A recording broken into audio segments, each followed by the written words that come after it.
Shalom, shalom, amis de Jésus. Ce soir, nous sommes encore une fois dans la présence du Seigneur pour continuer notre méditation sur le thème « Comment honorer Dieu ». Et nous sommes rassemblés au nom du Père et du Fils et du Saint-Esprit. Amen. Alors ce soir, on va dire merci au Seigneur. Et je voudrais que tu dises merci au Seigneur avec moi, véritablement pour cette journée qu'il nous a accordée gratuitement. Il a permis qu'on se réveille, qu'on parte au travail et il nous permet de rentrer à la maison le soir. C'est véritablement une grâce. Et je voudrais que tu dises merci au Seigneur avec moi ce soir, bien-aimé. Seigneur, je veux te dire merci, Papa, parce que tu es celui qui veille sur ma vie et sur mon âme.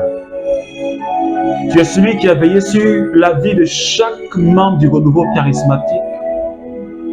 Et c'est toi qui nous donnes de pouvoir être là dans ta présence encore pour écouter ta parole, pour communier encore à ta présence parce que je crois que c'est ce qui est l'essentiel de notre vie. Être en communion avec la vie et pour que cette vie coule en nous.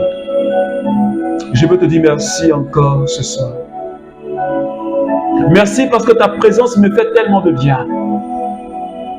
La présence de ton Esprit, c'est pourquoi j'aimerais nous inviter à commencer à parler au Saint-Esprit et lui demander sa force et son agir.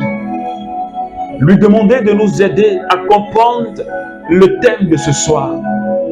Nous aider à recevoir cette semence pour que notre vie, pour que nous puissions porter réellement du fruit pour la gloire de Dieu et pour le salut des âmes.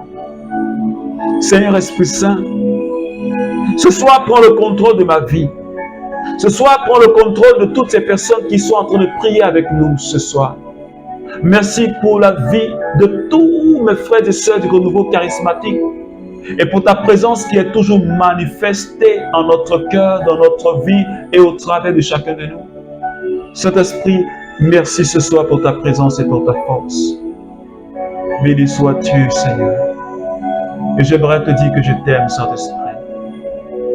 Merci, Seigneur. Alors, bien-amis amis de Jésus, ce soir, nous continuons notre méditation avec le Seigneur pour le thème qu'il nous a donné, comment honorer Dieu.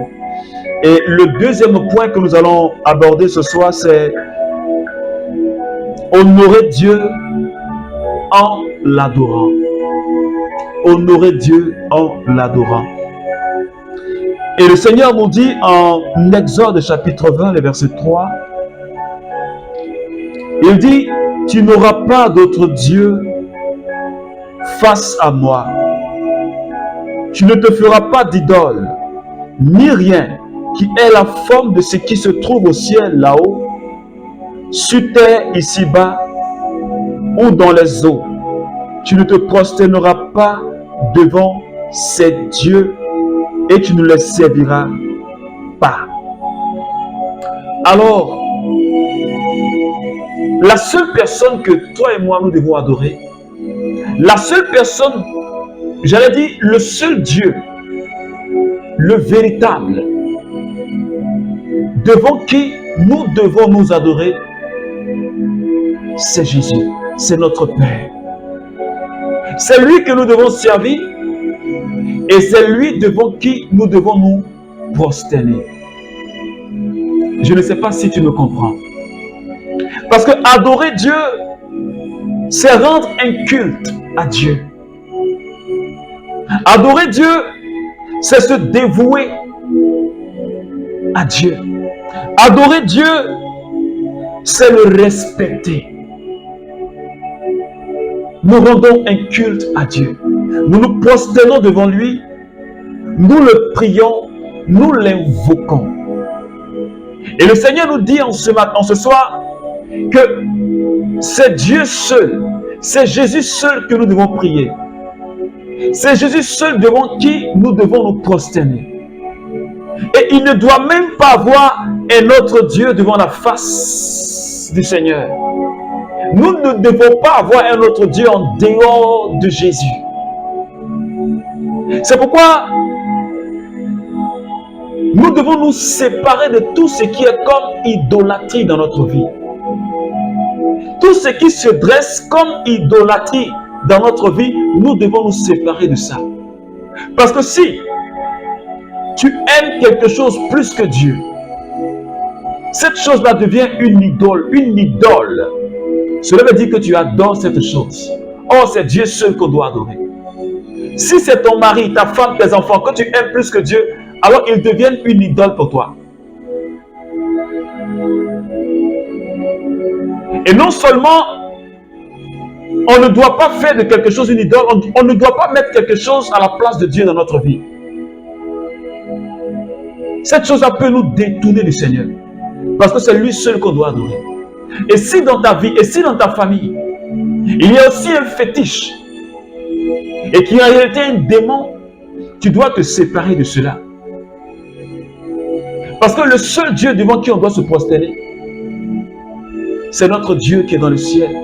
C'est notre Père qui est dans les cieux. Et il est aussi avec nous sur la terre. C'est lui seul qu'on doit adorer. C'est lui seul à qui on doit offrir des sacrifices. C'est à lui seul qu'on doit faire nos offrandes. Et non pas à une autre divinité. Non pas à un génie de famille. Non pas à un génie, soi-disant génie protecteur de la famille. Non. Alors si tu le fais, il faut carrément te détourner de cela. Ce n'est pas un fétiche du village. Non.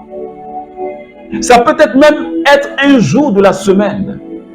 Parce que parfois, il y a des jours de la semaine où on dit, le génie du village là, dit que ce jour-là, on ne doit pas piler du foutou. Ou on ne doit pas aller au champ. Et toi, malgré que tu n'es pas au village, mais tu adoptes ce comportement-là.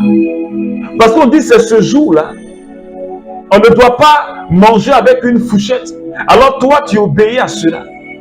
Mais quand tu fais cela, c'est une adoration que tu fais à ce démon-là. Tu adores ce démon-là. Parce que tu obéis à ce qu'il dit. Tu fais ce qu'il dit. Donc cela veut dire que tu l'adores.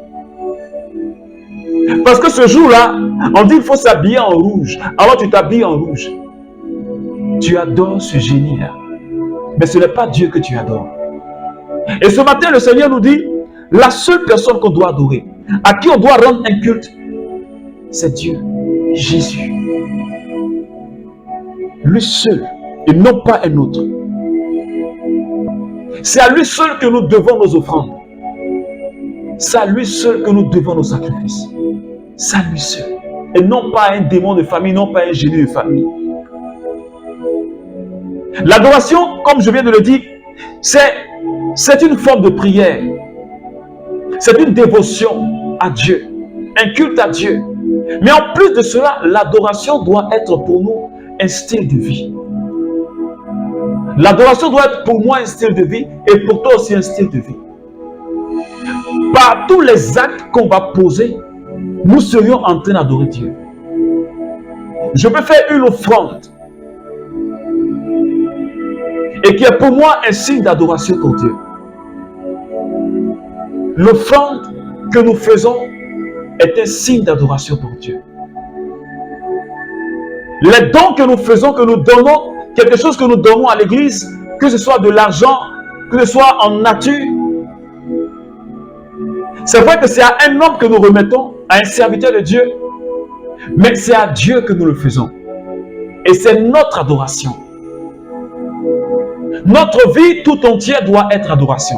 C'est vrai que nous pouvons aller par exemple au Saint-Sacrement pour adorer. Nous pouvons être au tabernacle pour adorer. Mais si nous ne sommes pas au tabernacle, si nous ne sommes pas au Saint-Sacrement, toute notre vie, même dans notre travail, notre manière de faire, notre manière de travailler est une manière pour nous d'adorer Dieu. Le service que nous rendons est une manière d'adorer Dieu.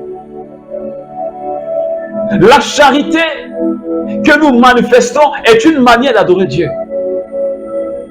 Et donc ce n'est pas seulement se mettre dans la prière pour adorer, mais par tous les actes que nous posons, par toutes les attitudes que nous avons, par toutes les attitudes, nous adorons Dieu.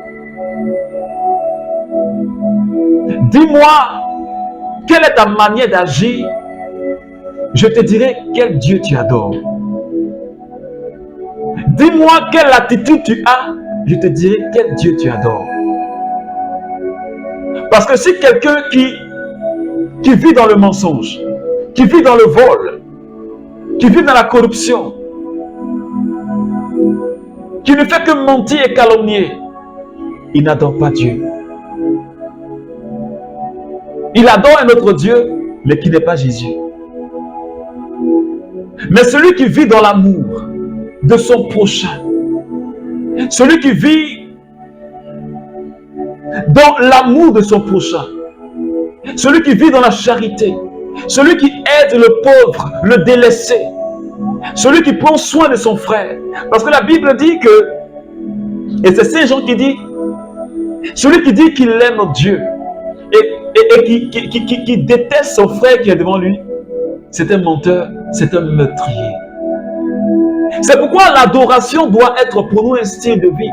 Toute notre vie, tous les actes qu'on pose, toutes les attitudes qu'on a, tous les comportements qu'on a, quand ils sont de bonnes attitudes, de bons comportements, c'est une manière d'adorer Dieu.